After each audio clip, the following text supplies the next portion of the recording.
Jackson sur un de ses chapeaux qu'il m'a donné. Et pour moi, maintenant, ça prend une autre dimension. Ça a toujours eu beaucoup de valeur à mes yeux, mais ça prend effectivement une autre dimension aujourd'hui. Je commence à peine à introduire la musique de Michael Jackson à mon fils qui ne le connaît même pas. C'est un choc, c'est-à-dire qu'il ne le connaît pas. Le connaît, oui, de nom, mais c'est incroyable parce que on vit avec lui, on grandit avec. C'est pas possible pour moi c'est tellement un choc que je peux pas concevoir en ce moment qu'il n'est plus parmi nous parce que écoutez, on anticipait bientôt d'aller le voir à Londres. Et il y a tellement d'images qui me viennent en tête parce que quand je suis allée le voir au Stade olympique à Montréal, je suis sûre que je m'étais presque habillée comme lui. J'étais énervée, j'étais fière d'être là.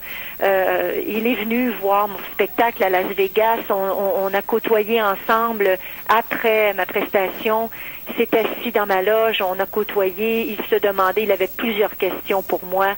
Il avait envie de revenir justement sur la scène et il se demandait si c'était difficile de se retrouver sur scène tous les soirs, comment c'était pour la voix de chanter dans le désert. Écoutez, en ce moment j'ai un peu la tremblote parce que je suis en état de choc. C'est pas quelque chose qui Michael Jackson ne mourra jamais. C'est sûr que c'est un grand choc en ce moment.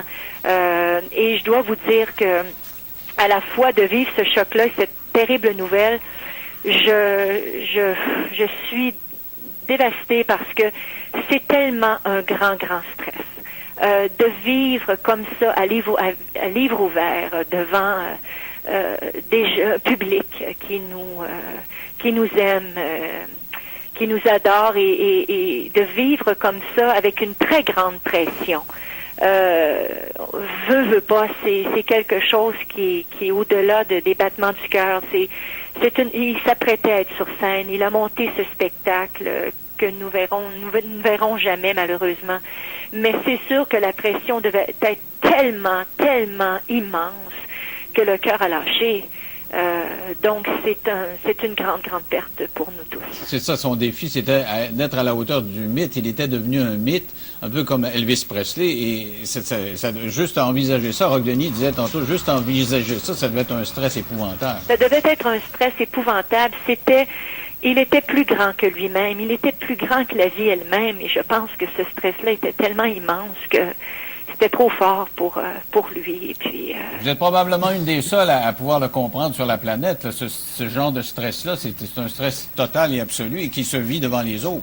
Ben écoutez, je ne suis pas la seule à le comprendre, mais Michael a essayé de plusieurs façons différentes, d'essayer de trouver une vie normale en essayant d'adopter des enfants. Et c'est très dommage.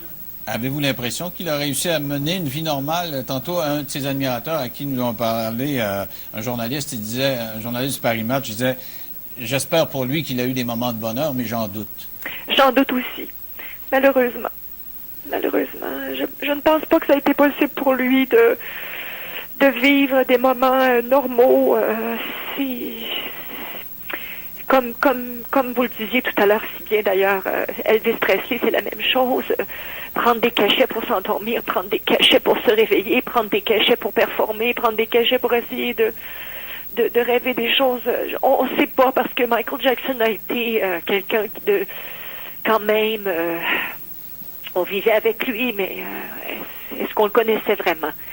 Donc, mais je suis persuadée, je ne suis pas la seule, que Michael souffrait énormément. Et c'est dommage, c'est très dommage. L'avez-vous senti quand vous l'avez rencontré que c'était quelqu'un de fragile?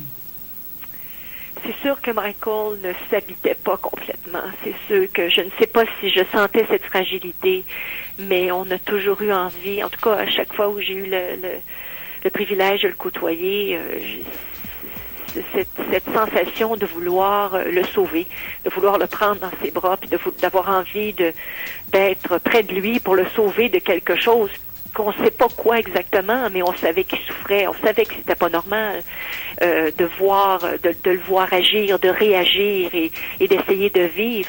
Bon, je vais pas passer à travers tout ce qu'il a fait et tout ce qu'il aurait dû faire et pas fait, mais on voyait bien, je pense que on voyait bien que Michael souffrait, qu'il ne vivait pas une vie normale, et on lui souhaitait bien sûr, mais encore là, il était tellement idolâtré de tout le monde. C'est une vie que nous ne souhaitons à personne. Moi, je suis dans le show business et j'adore ce que je fais, mais il y a un prix à payer et on se souhaite à chaque fois ne pas avoir à payer ce prix-là, justement. Justement, je vous sens très émotive. Et quand on a un ami qui meurt ou quelqu'un à qui on tient et qui vit des situations similaires à la nôtre, on dit tout le temps, peut-être que ça va changer ma vie, que moi je changerai éventuellement quelque chose.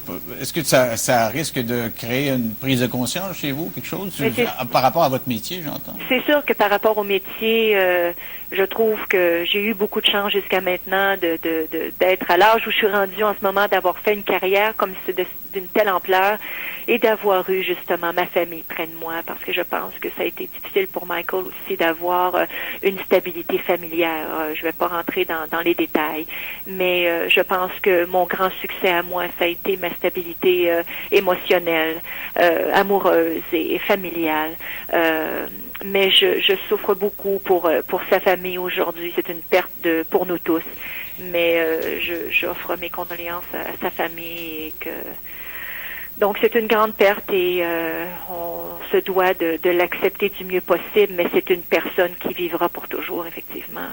Oui, d'ailleurs, j'ai l'impression qu'actuellement, l'ampleur de la réaction et la vivacité de la réaction partout sur la planète montre effectivement que c'est un personnage qui va rester, je pense, encore pendant de longues années, un peu comme Elvis Presley est resté dans la vie de tout le monde. Mais à travers la musique, Michael vivra toujours et je suis très privilégiée de pouvoir l'avoir rencontré. Donc, enfin, mes condoléances à toute la famille, puis merci à vous, et puis merci de...